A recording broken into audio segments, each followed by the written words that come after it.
Welcome to St. George Street, the premier street in the nation's oldest city of St. Augustine. Pedestrians can stroll down this historic street that's chock full of shops, restaurants, attractions, and early homes that reflect the rich heritage and culture of the city.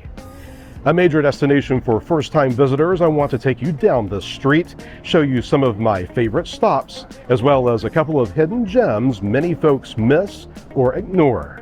Coming up, a walking tour of St. George Street and the things you can't miss when you're in St. Augustine.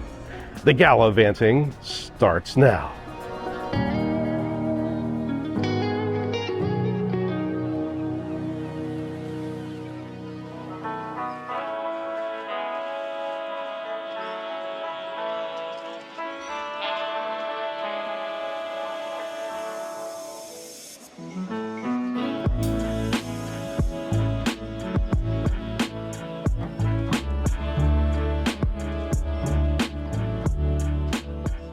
Day-tripping visitors to St. Augustine will find hundreds of parking spaces at the parking garage adjacent to the Visitor Information Center.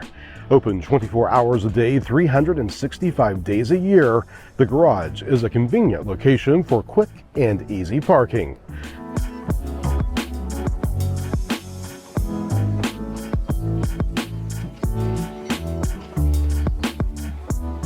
We start our tour a short walk from the parking garage at the Old City Gate on the north end of St. George Street. This historic landmark was built in 1808 as part of a fortified wall that protected the city from attacks by land. One of the oldest structures in the city, the gate marks the entrance to St. George Street and the colonial section of town.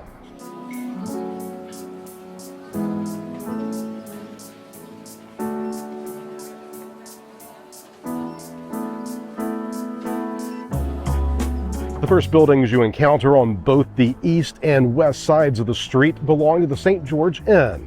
This boutique hotel has several guest rooms and suites, many with balconies and views of the bayfront, the fort, and the Old City Gate.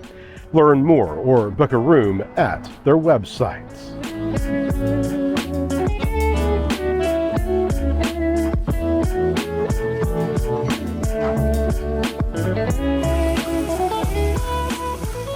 Even if you're not staying at the inn, be sure to check out the retail spaces on the bottom floor. There are also some cute little plazas tucked away from the hustle and bustle of St. George.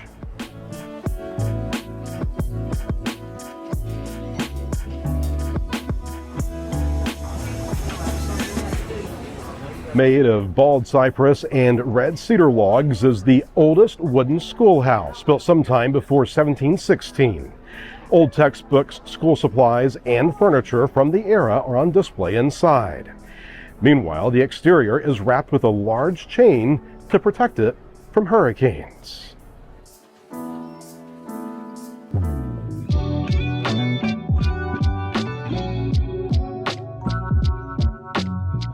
If you like the taste of a Dole Whip from Disney, you can find a similar product from the original Wicket.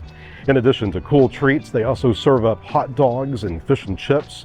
Wicket sits adjacent to Milltop Tavern and a plaza that's home to a coffee shop, a distillery, and other gift shops.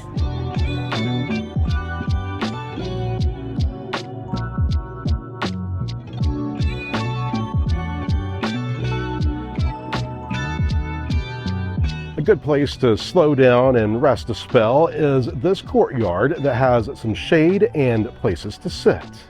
While here you can learn more about a house that once sat on this site, which was burned in the early 1700s.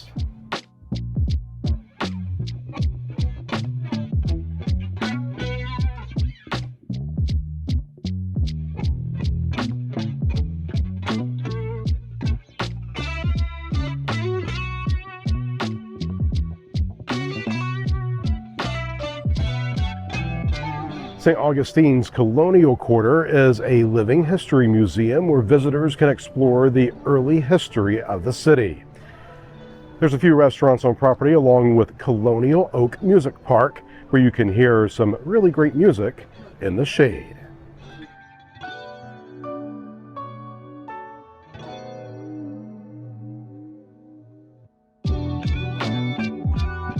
The sweet spot at 32 St. George Street is where you can find some of those trendy, over-the-top super shakes, while next door you'll find the Spanish bakery and local favorite, Whetstone chocolates.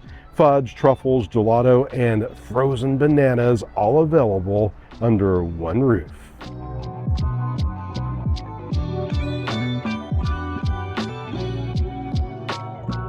One of the hidden gems of St. George Street is on the other side of that gate.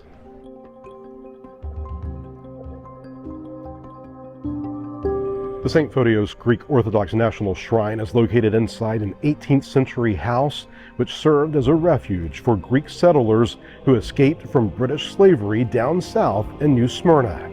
The chapel is a must-see, decorated with Byzantine-style frescoes which depict scenes from the lives of saints and martyrs of the Orthodox faith. The shrine is open daily with free admission, donations always welcome.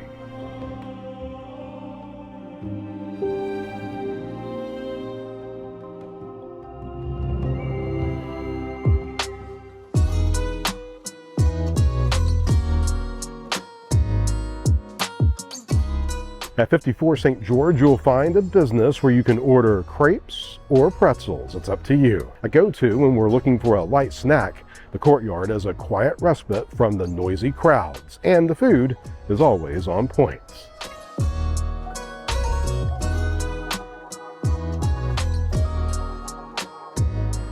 Flaglers Legacy is the official gift shop of Flagler College.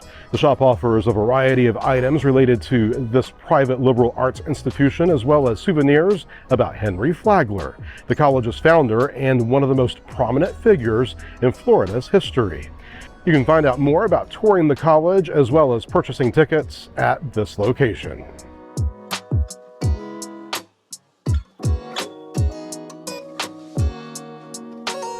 Gourmet popsicle shop The Hippo makes all-natural, handcrafted frozen treats that run the gamut of flavor combinations. More than 450 flavors have been developed, including some boozy ones, all delicious and refreshing.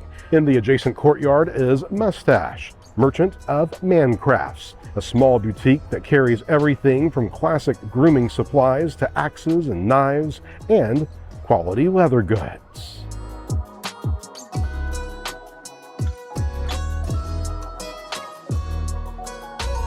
Across from the Hispanic Garden is the famous Columbia restaurant. Inside this location, you'll find several dining rooms that are lavishly decorated with hand-painted tiles. The Columbia is open daily for lunch and dinner.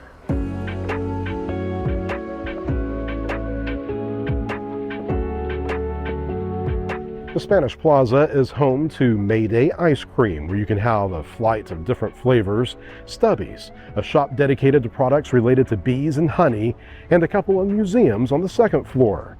The Medieval Torture Museum has over 100 exhibits that aims to show the dark side of human history with a collection of torture, execution, and restraint devices from the Middle Ages.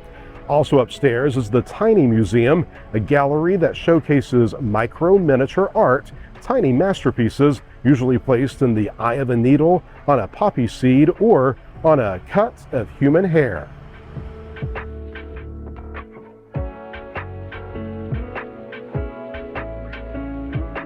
Another small museum can be found next door inside St. George Row.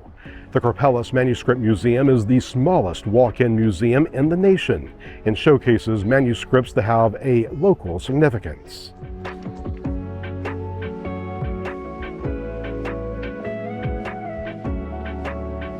One of the most iconic buildings on St. George Street is the Cathedral Basilica of St. Augustine. It was built in the Spanish mission style and has a statue of St. Augustine of Hippo, the patron saint of the city, on its facade. The cathedral is open to the public with traditional Catholic services held weekly.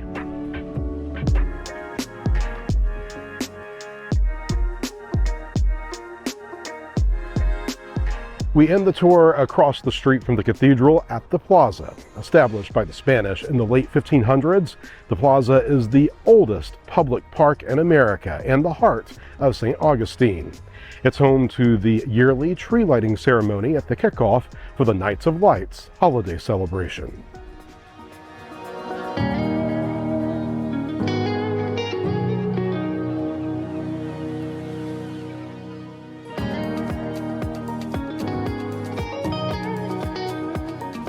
That's it. My walking tour down St. George Street in St. Augustine, and some of the things you just can't miss. Obviously, I can't show you everything in this video, but what are your favorite stops on this beloved pedestrian street? Let me know in the comments. From Florida's historic First Coast, I'm Chad. Hope to see you out there gallivanting soon.